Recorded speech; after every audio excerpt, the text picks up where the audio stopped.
Assalamualaikum warahmatullahi wabarakatuh.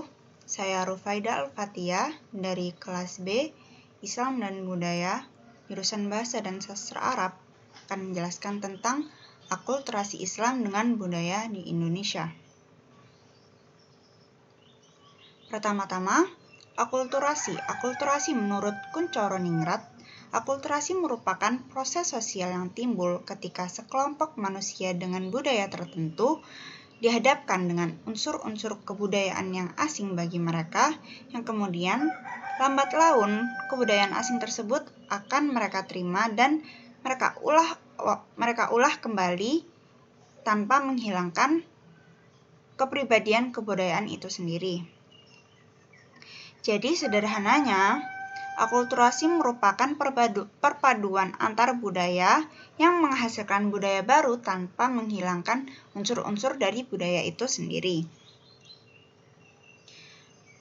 Nah, masuknya Islam ke Indonesia. Masuknya Islam ke Indonesia itu, seperti yang kita tahu ya, masuknya Islam ke Indonesia itu sangat damai.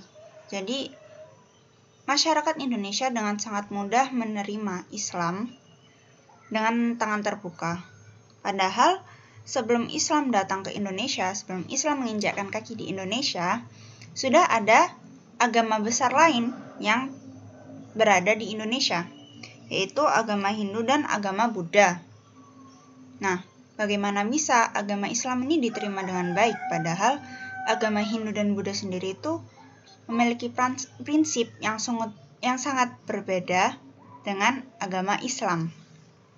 Seperti misal, kalau di agama Hindu, mereka ini menyembah para dewa, yang mana dewa mereka itu tidak cuma satu, sedangkan di Islam itu menyembah Tuhan yang hanya ada satu. Nah, bagaimana kok Islam ini bisa diterima dengan baik di Indonesia? Yang pertama-tama, karena ya pada dasarnya masyarakat Indonesia itu adalah masyarakat yang sangat terbuka dan sangat baik. Kemudian juga pada saat itu sempat di mana kerajaan Hindu dan kerajaan Buddha ini mulai pada gugur, sehingga penyebaran agama Islam ini semakin mudah dan semakin cepat. Kemudian agama Islam sendiri itu penyebarannya tidak dilakukan dengan cara membawa senjata.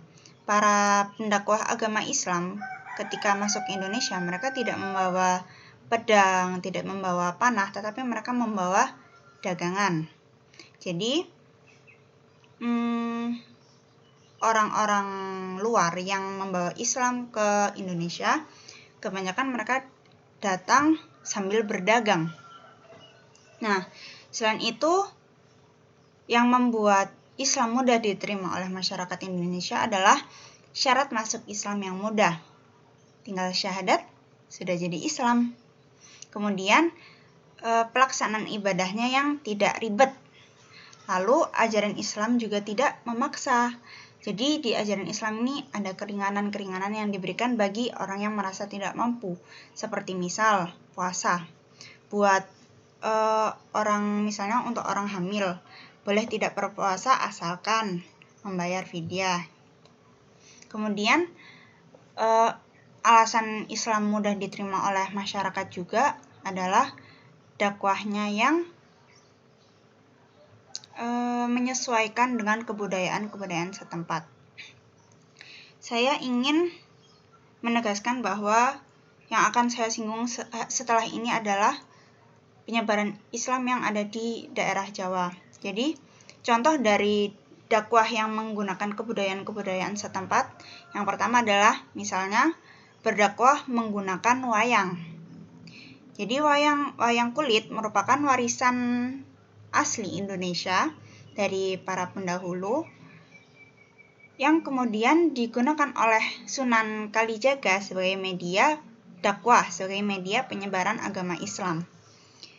Wayang kulit yang digunakan oleh Sunan Kalijaga namanya adalah wayang kulit Sadat, seperti gambar yang ada di PowerPoint. Kemudian selain menggunakan wayang, para sunan juga ada yang menggunakan gamelan, yaitu Sunan Bonang. Jadi, gamelan ini juga merupakan salah satu warisan seni budaya yang lumayan menonjol ya. Biasanya gamelan ini digunakan sebagai iringan pertunjukan wayang kulit atau iringan seni tari. Nah, oleh Sunan Bonang, gamelan ini digunakan untuk mengiringi tembang-tembang yang dinyanyikan oleh beliau yang berisi tentang ajaran-ajaran Islam. Jadi cara beliau mendakwahkan agama Islam melalui ini, gamelan, pertunjukan gamelan. Kemudian contoh yang terakhir yaitu pendakwahan melalui lagu, melalui tembang.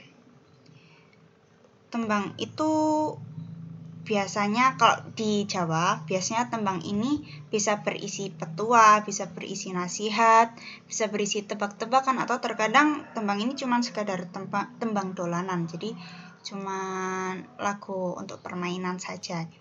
Nah, oleh Sunan Kalijaga, beliau menggunakan tembang sebagai media dakwah. Salah satunya adalah tembang Lir Ilir yang masih populer sampai sekarang.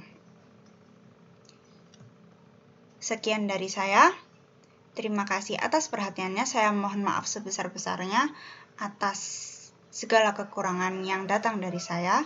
Wassalamualaikum warahmatullahi wabarakatuh.